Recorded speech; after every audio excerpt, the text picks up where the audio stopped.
Assalamualaikum warahmatullahi wabarakatuh. Perkenalkan, nama saya Yulia Nurlaila Hasana dengan NIM akhiran 1247 dari kelas IF23E dan rekan saya Muhammad Iksan Nur Fadila dengan NIM akhiran 1153 dari kelas IF23C. Pada kesempatan kali ini, kami akan menjelaskan proyek analisis data kami, yaitu pembangunan model prediksi penyakit jantung menggunakan algoritma SVM atau Support Vector Machine. Proyek ini bertujuan untuk memprediksi apakah seorang pasien memiliki indikasi penyakit jantung atau tidak berdasarkan data klinis mereka.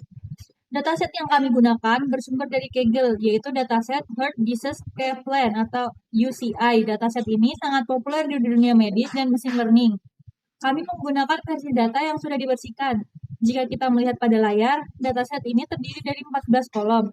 13 kolom pertama adalah features atau atribut prediktor seperti age atau usia pasien, seks atau jenis kelamin, CP atau tipe nyeri dada, res BPS, tekanan darah, dan yang terakhir ada COL atau kadar kolesterol. Dari beberapa atribut klinis lainnya, lalu di kolom terakhir terdapat kolom condition. Ini adalah target variabel kita. Angka 0 menandakan pasien sehat atau tidak ada penyakit jantung, dan angka 1 menandakan pasien terdiagnosis memiliki penyakit jantung. Selanjutnya ada preprocessing atau pemrosesan data. Langkah pertama yang kami lakukan adalah melakukan import library dasar yang dibutuhkan.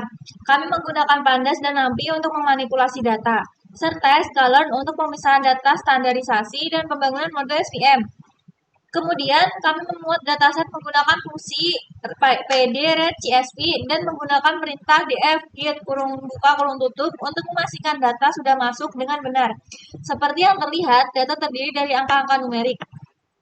Lalu selanjutnya akan memisahkan antara fitur dengan target. Variabel X akan berisi semua fitur dengan cara mendrop atau membuang kolom condition. Sementara variabel Y akan secara spesifik hanya berisi kolom condition sebagai target prediksinya. Agar model dapat dievaluasi, kami membagi dataset menjadi dua bagian menggunakan train test split. Kami menggunakan proporsi 80% data untuk training atau melatih model dan 20% data untuk testing atau menguji model. Kami mengatur random state jadi 42 agar hasil pembagian data tetap konsisten setiap kali data dijalankan. Langkah paling krusial sebelum masuk ke model SVM adalah melakukan standarisasi data menggunakan standar scaler. Mengapa ini penting? Algoritma SVM bekerja dengan mengukur jarak antara titik data. Rentang nilai pada data kita sangat bervariasi. Misalnya, kadar kolesterol bernilai ratusan, sedangkan old peak hanya bernilai satuan desimal. Jika tidak distandarisasi, fitur dengan angka besar akan mendominasi perhitungan model. Oleh karena itu, kita ubah agar skalanya seragam. Oke, selanjutnya ada pembangunan model untuk hasil dan evaluasi. Yang pertama, di sini kita menginisialisasi model SVM dengan fungsi SVC. Pada proyek ini, saya menggunakan kernel dan linear untuk hasil regulasinya C sama dengan 1.0. Kenapa kernel? Karena dipilih sebagai baseline yang sangat baik untuk melihat data. Karena bisa dipisahkan menggunakan garis batas atau menggunakan hyperplane lurus.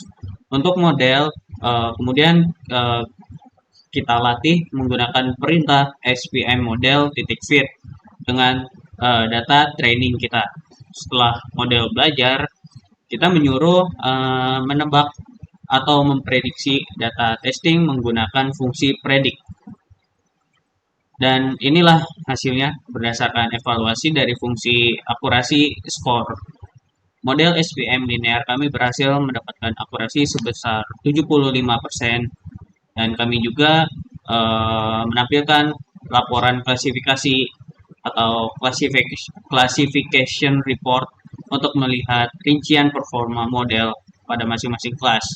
Untuk memprediksi pasien sehat, yaitu kelasnya 0, dan model kami memiliki presisi 0,79 atau 79%, dan recall-nya 0,72.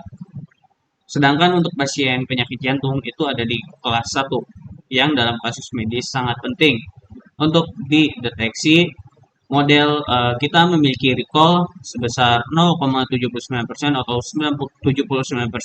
Artinya dari seluruh pasien yang sebenarnya benar-benar sakit jantung, model kita berhasil mendeteksi 79% di antara yang tepat. Untuk skor F1-nya yang merupakan keseimbangan antara presisi dan recall juga menunjukkan angka stabil 0,75 untuk kedua kelas. Jadi dari kesimpulan, kami menggunakan model support vector machine dengan kernel linear. Itu cukup baik untuk melakukan prediksi awal penyakit jantung berdasarkan dataset Cleveland ini dengan akurasi 75%. Kedepannya, hasil ini mungkin masih bisa ditingkatkan dengan melakukan optimasi hyperparameter atau mencoba tipe kernel lain seperti RBF. Sekian presentasi dari kami. Kurang lebihnya mohon maaf. Assalamualaikum warahmatullahi wabarakatuh.